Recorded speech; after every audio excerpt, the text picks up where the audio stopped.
بحمدہ تعالی ماہ مقدس ربیع الاول شریف میں پوری دنیا میں عشاقان مصطفیٰ نبی پاک صلی اللہ علیہ وآلہ وسلم کی آمد کے اس مبارک مہینے میں اپنے عشق و محبت اور سرکار دو عالم صلی اللہ علیہ وآلہ وسلم کی ذات اقدس کے ساتھ اپنی عقیدت کا اظہار کرتے ہیں۔ چاہے عجم ہو چاہے عرب ہو، عجم سے لے کر عرب تک پوری دنیا میں نبی کریم صلی اللہ علیہ وآلہ وسلم کی ذات اقدس کے ساتھ محبت کرنے والے عشاقان مصطفیٰ، محبان مصطفیٰ محفل میلاد کر کے حضور علیہ الصلوۃ والسلام کی عظمت کے لیے جلوس کا اہتمام اور انتظام کر کے، پرچم اویزاں کر کے، جھنڈے لہرا کے، چراغاں کر کے، صدقات و خیرات کر کے اور روزے رکھ کے نبی پاک صلی اللہ علیہ وآلہ وسلم کی ذات اقدس کے ساتھ محبت اور عقیدت کا اظہار کرتے ہیں۔ یقیناً یہ مبارک معمولات وہ ہیں جسے ایک محب مصطفیٰ، ایک عاشق رسول کے دل کو جو ہے وہ مزید اس کا ایمان تازہ ہوتا ہے، اس کا دل جو ہے وہ باغ باغ ہو جاتا ہے، اسے فرحت، شادمانی اور مسرت نصیب ہوتی ہے اور آنکھیں روشن ہوتی ہیں نبی پاک صلی اللہ علیہ وآلہ وسلم کی عظمت و شان کا ذکر کر کے اور حضور کی عظمت و شان کا ذکر سن کے۔ بحمد تعالیٰ یہ مبارک معمولات ایسے ہیں جس سے ہمارا ایمان پہلے سے زیادہ مضبوط ہوتا ہے اور دل کو تقویت ملتی ہے، ایمان تازہ ہوتا ہے۔ اس کے برعکس کچھ ایسے وہ لوگ جو بالکل غیر ذمہ دار قسم کے لوگ ہیں، ہوا پرست اور نفسانی خواہشات کے پیروکار، وہ ایسے مبارک موقعوں پر بھی کئی ایسے حرام کام کرتے ہیں، محرمات شرعیہ کا ارتکاب کرتے ہیں اور ایسے شیطانی کام کرتے ہیں جن کا اسلام و سنت کے ساتھ دور دور کا کوئی تعلق نہیں ہے۔ بحمد تعالیٰ ہمارا اہل سنت و جماعت کا جو مسلک ہے، اس مسلک کی تعبیرات و تشریحات اللہ کے فضل و کرم کے ساتھ ہمارے علماء ائمہ کی کتابوں میں واضح طور پر لکھی ہوئی موجود، مذکور اور مرقوم ہے۔ اب اس کے برعکس جو لوگ شیطانی کام کرتے ہیں اور محرمات شرعیہ کا ارتکاب کر کے حرام کاموں کا ارتکاب کرتے ہیں، ان کا ہمارے مسلک کے ساتھ کوئی دور دور کا کوئی تعلق نہیں ہے۔ یہ پہلے تو جزوی طور پہ مختلف پچھلے سابقہ سالوں میں جو نا وہ ہوتا رہا ہوگا، لیکن اس سال تو بہت زیادہ موقعوں پر، بہت زیادہ جو جگہوں پر اس طرح کے لوگوں نے ایسی شیطانی حرکات کی، بالخصوص جو نام نہاد حور کے نام پر ملتان میں ایک بہت شرمناک حرکت کی گئی ہے، اس کا رد کرنا اور اس کی تردید بھی ضروری ہے۔ علماء اہل سنت نے اس سے بالکل برات کا اظہار کیا، اس کا رد بھی کیا اور اپنی اپنی بساط کے مطابق اس کی تردید کرنے کی کوشش کی ہے اور اس بات کو واضح کیا ہے کہ اس کا اہل سنت و جماعت کے عقیدے اور ہمارے مسلک کے ساتھ اور تعلیمات کے ساتھ کوئی تعلق نہیں ہے۔ یہ چند ایسے عناصر اور چند ایسے غیر ذمہ دار افراد ہیں جن کا علماء اہل سنت کے ساتھ کوئی تعلق واسطہ نہیں ہے۔ ایسے لوگ نہ تو علماء کے ساتھ اپنا تعلق رکھتے ہیں، نہ ہی علماء سے کوئی رہنمائی لیتے ہیں، بلکہ اس طرح کے لوگ تو علماء کا نام سننا بھی گوارا نہیں کرتے اور علماء سے نفرت رکھنے والے ایسے لوگ ہیں جو اس طرح کے گنونے اور شرمناک جو ہے وہ حرکتیں کرتے ہیں اور اس طرح کی جو شیطانی اور جو نا وہ حرام کاریاں ایسے موقع پر کرتے ہیں، ان کا ہمارے مسلک کے ساتھ کوئی تعلق نہیں ہے۔ بحمد تعالیٰ ہمارے علماء کی جو تعلیمات اور ہمارے مسلک کی جو تعلیمات ہیں، وہ بحمد تعالیٰ ہماری اللہ کے فضل و کرم سے اہل سنت و جماعت کی علماء کی کتابوں میں واضح طور پر لکھی ہوئی ہیں۔ اس موقع پر جہاں اس طرح کے غیر ذمہ دار افراد نے اس طرح کی شیطانی حرکتوں کا ارتکاب کیا، وہیں ایک متعصب قسم کے طبقے نے اہل سنت و جماعت کے خلاف اپنی بڑاس نکالنے کی اور اپنے تعصب مذہبی کا اظہار کرنے کی کوشش کی اور یہ جو اس وقت شیطانی حرکتیں اور محرمات کا ارتکاب کیا گیا ہے، اس کو اہل سنت کے کھاتے میں انہوں نے ڈالنے کی کوشش کی ہے، جبکہ بحمد تعالیٰ ہمارا اہل سنت کے ایسی جو کاموں سے کوئی تعلق نہیں ہے۔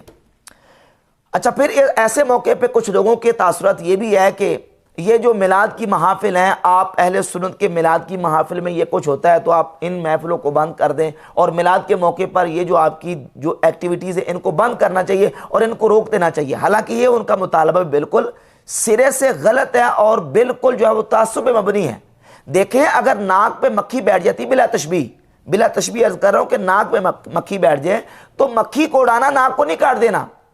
اگر بسترے میں پسو پڑ جائے تو بسترے کو نہیں جلانا، پسوں کو دور کرنا، پاؤں پہ گندگی لگے تو گندگی کو صاف کرنا ہے، پاؤں کو نہیں کاٹ دینا۔ بلا تشبیہ عرض کر رہا ہوں کہ اگر کسی نیکی اور خیر کے کام میں کوئی برائی کا عنصر کوئی بندہ لے آتا ہے تو اس برائی کے عنصر کو دور کیا جائے گا، نہ کہ نیکی اور خیر کے کام کو روک دیا جائے۔ آپ دیکھیں کہ نکاح جو ہے یہ ہماری ایک دینی تقریب ہے، اور نکاح جو ہے وہ بعض صورتوں میں سنت، بعد میں واجب، بعد میں فرض ہوتا ہے، تو کم از کم اس کا درجہ جو ہے وہ عام روٹین اور حالات میں وہ سنت ہے۔ اب ایک سنت نکاح جو ہے اس کو پورا کرنے کے لیے نکاح کی تقریب میں کتنے گناہوں کا ارتکاب کیا جاتا ہے، شراب نوشی تک کی جاتی ہے، شراب و کباب اور مجرے تک نعوذ باللہ تعالیٰ کیے جاتے ہیں۔ ایک سنت نکاح کی ادائیگی کے موقع پر کتنے لوگ حرام کا ارتکاب کرتے ہیں اور شیطانی کاموں کا ارتکاب کرتے ہیں، تو کیا ان حرام اور شیطانی کاموں کے ارتکاب کی وجہ سے سنت نکاح پر پابندی لگا دی جائے؟ ہرگز نہیں۔ نکاح اپنی جگہ پہ سنت موجود رہے گی، ہاں ان جو گناہ کے کام ہیں ان کا رد کریں گے اور ان کو ختم کرنے کا مطالبہ کیا جائے گا۔ تو بلا تشبیہ میلاد مصطفیٰ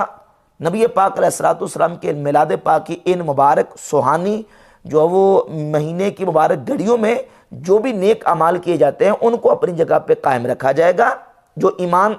کی تقویت کا باعث ہے اور ہماری محبت رسول کا ایک تقاضا بھی ہے، اس کو اپنی جگہ پہ رکھا جائے گا۔ جو گناہ کے کام ہیں ان کو روکا جائے گا۔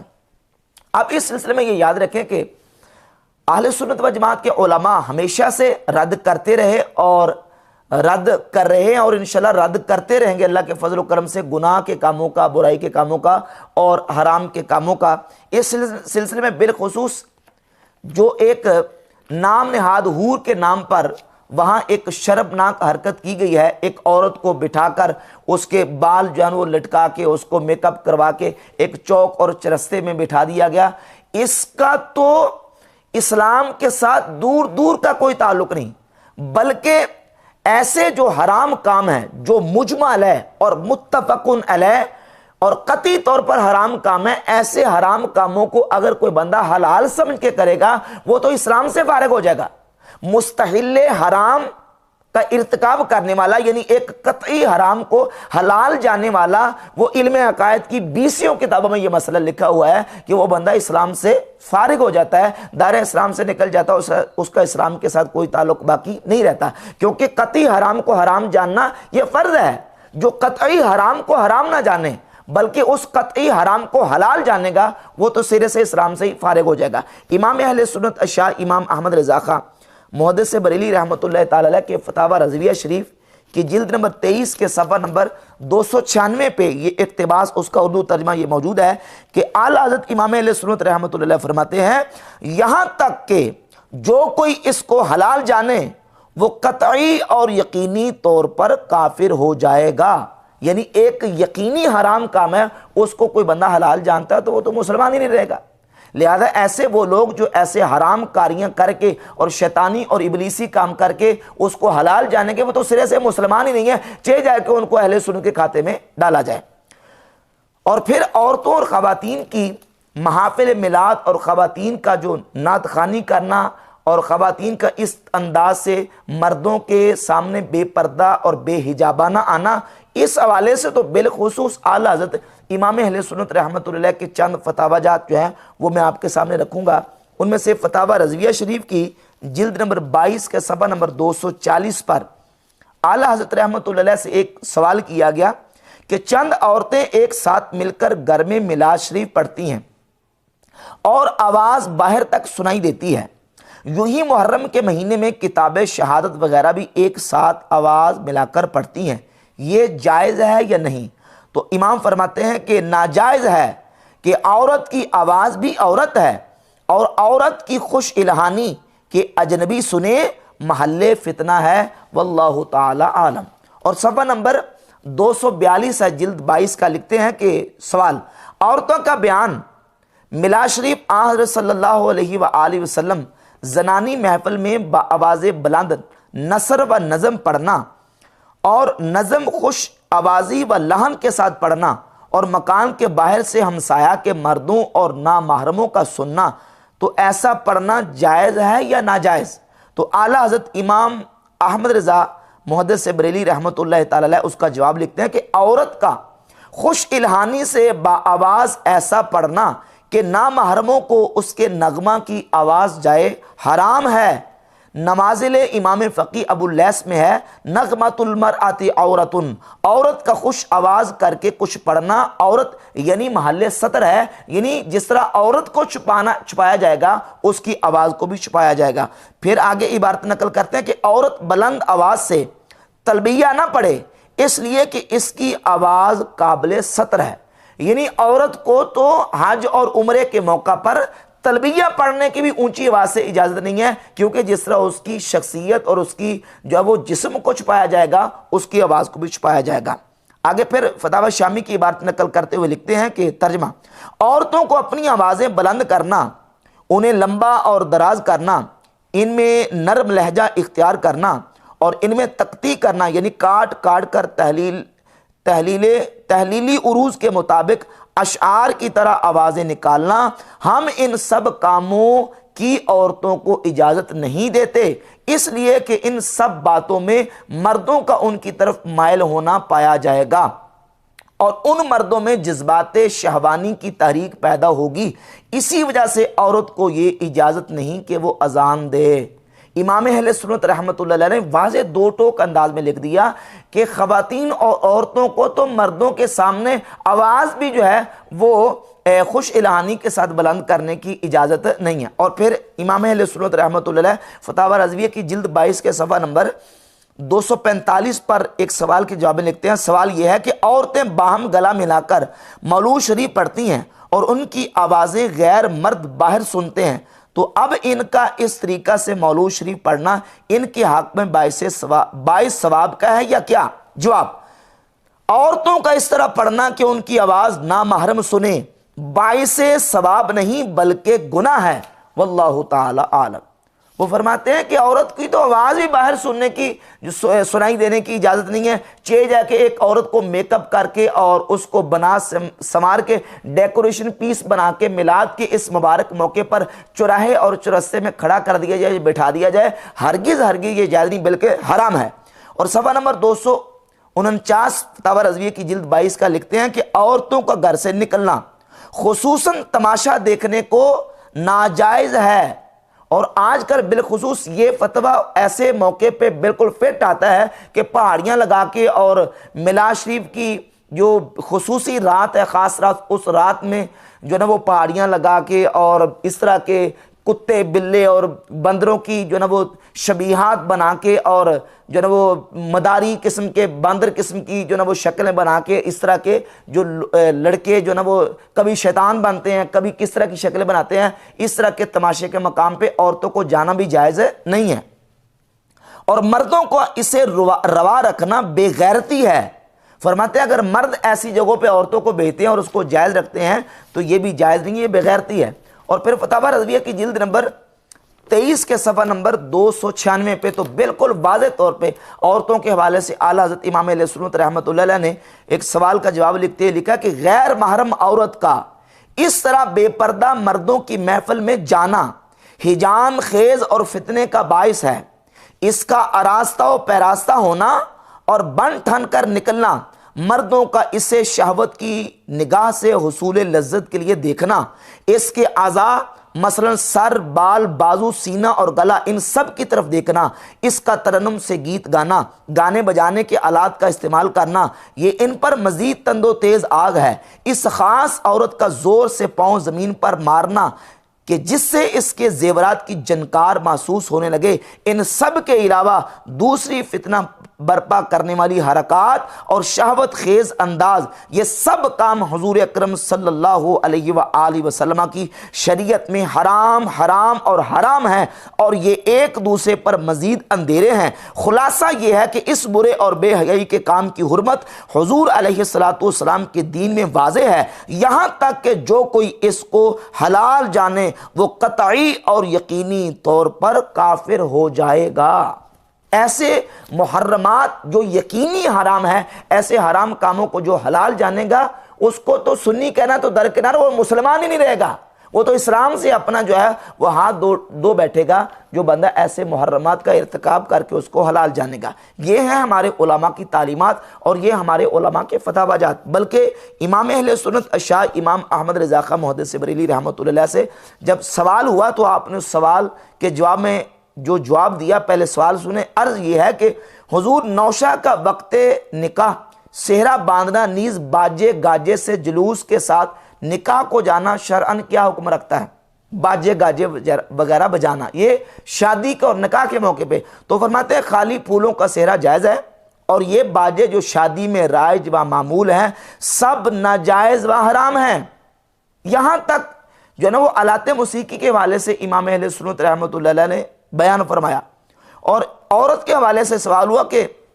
حضور ایک بی بی تنہا حج کرنا چاہتی ہے اور سفر خرچ قلیل اور خود علیل، اس صورت میں کیا حکم ہے؟ تو فرماتے ہیں ارشاد فرمایا کہ عورت کو بغیر محرم حج کو جانا جائز نہیں۔ جس مسلک کی تعلیمات یہ ہیں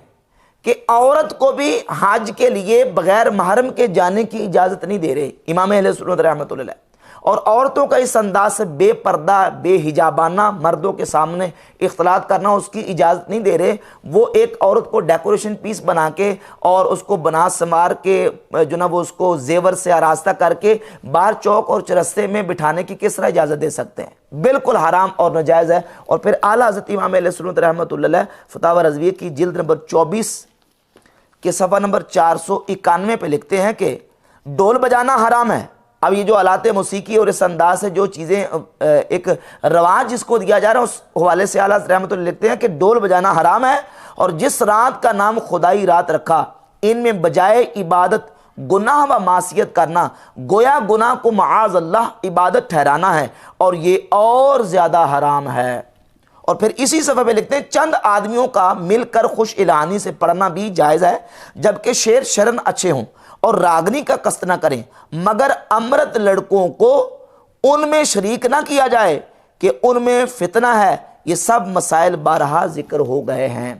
فرماتے ہیں کہ عورتیں تو بڑی دور کی بات ہے، میلاد خاں جو میلاد پڑھنے والا ہے وہ امرد لڑکا بھی نہیں ہونا چاہیے، یعنی وہ لڑکا جس کی مونچھے داڑھی ابھی اگی نہیں ہے، اس کا حکم عورتوں لڑکیوں کی طرح ہے۔ فرماتے ہیں کہ میلاد کا خوانی کرنے کے لیے ایسے لڑکیوں کو بھی کھڑا نہیں کرنا چاہیے، بلکہ پکی عمر کا جو ہے وہ داڑھی مونچھوں والا جوان ہو جو نبی پاک علیہ الصلوۃ والسلام کے میلاد پاک کی محفل میں میلاد خوانی کرے۔ اور اعلیٰ حضرت امام اہل سنت شاہ امام احمد رضا خاں محدث بریلوی رحمۃ اللہ تعالی علیہ کے شہزادے مفتی اعظم ہند مولانا مصطفیٰ رضا خان صاحب رحمۃ اللہ علیہ سے سوال ہوا آلات موسیقی کے حوالے سے کہ نعت خوانی، قصائد اور درود پاک جب ہم پڑھتے ہیں تو درود پاک پڑھتے وقت جو ہے نا وہ دف جانجر کے ساتھ بجائی جائے، اس کا کیا حکم ہے؟ اور جانجر کے بغیر بجائی جائے، جانج کے بغیر، تو اس کا کیا حکم ہے؟ تو اس کا جواب لکھتے ہیں کہ ہرگز نہ چاہیے۔ ظاہر ہے کہ یہ سخت سوء ادب ہے، اور اگر جانج بھی ہوں یا اس طرح بجایا جائے کہ گت پیدا ہو فن کے قواعد پر، جب تو حرام اشد حرام ہے، حرام در حرام ہے۔ یہ ہے اہل سنت و جماعت کے علماء کے فتاوی جات۔ اعلیٰ حضرت امام اہل سنت شاہ امام احمد رضا خاں محدث سے بریلوی رحمۃ اللہ علیہ، ان کے شہزادے مفتی اعظم ہند مولانا مصطفیٰ رضا خان صاحب رحمۃ اللہ علیہ، ان ہمارے اہل سنت کے اکابر علماء ہمارے ائمہ کے فتاوی جات جو ہیں وہ بالکل واضح کر رہے ہیں کہ اس طرح کے شیطانی کام جو اس وقت لوگوں نے اپنی ہی جو نا وہ غیر ذمہ دارانہ حرکتوں کی وجہ سے شروع کر دیے ہیں، ان کا ہمارے اہل سنت و جماعت کے مسلک کے ساتھ کوئی تعلق نہیں ہے۔ ہم اس کا رد بلیغ اور شدید رد کرتے ہیں اور اس کا بائیکاٹ کرتے ہیں، اور ہم حکومت سے بھی مطالبہ کرتے ہیں کہ ان کا نوٹس لیا جائے، اور حکومت باقاعدہ جو نا وہ اپنے جو نا وہ طاقت کے زور پر ایسے شیطانی کاموں کو روکے۔ اس کا ہمارے اہل سنت و جماعت کے مسلک کے ساتھ کوئی تعلق نہیں، بلکہ ایک جو اہم بات ہے وہ یہ ہے کہ اس طرح کے جو شبیہات والے کام ہیں، یعنی جو نا وہ جانداروں کی شبیہات بنانا، انسانوں کی شبیہات بنانا، یہ روافظ کا طرز عمل ہے۔ آپ ایران عراق کی جو ان کی ویڈیوز ہیں محرم شریف کے مہینے میں وہ بناتے ہیں، امام علی مقام سید الشہداء امام حسین رضی اللہ تعالیٰ عنہ اور ان کے مبارک خانواد اہل بیت اطہار کی خواتین اور ان کے بچوں کی شبیہات بنا کے پھر ان کو بیڑیوں میں جکڑ کے اور پھر ان کو لے جاتے ہیں اور لاتے ہیں اس انداز سے۔ یہ عمل جو ہے وہ روافظ کی طرف سے تو پایا جاتا ہے، اور ان کے ہاں باقاعدہ یہ جو نا وہ عام طور پہ یہ جاری اور ان کا معمول ہے۔ اہل سنت و جماعت کے ہاں اس کی قطعاً ہرگز اجازت نہیں ہے، حرام اشد حرام ہے، بلکہ اگر جو مجمع علیہ اور متفق علیہ جو قطعی طور پر حرام کام ہے ان کو کوئی حلال سمجھ کے کرے گا تو وہ مسلمان بھی نہیں رہے گا، بلکہ وہ دائرہ اسلام سے نکل جائے گا، اس کا اسلام کے ساتھ بھی تعلق باقی نہیں رہے گا۔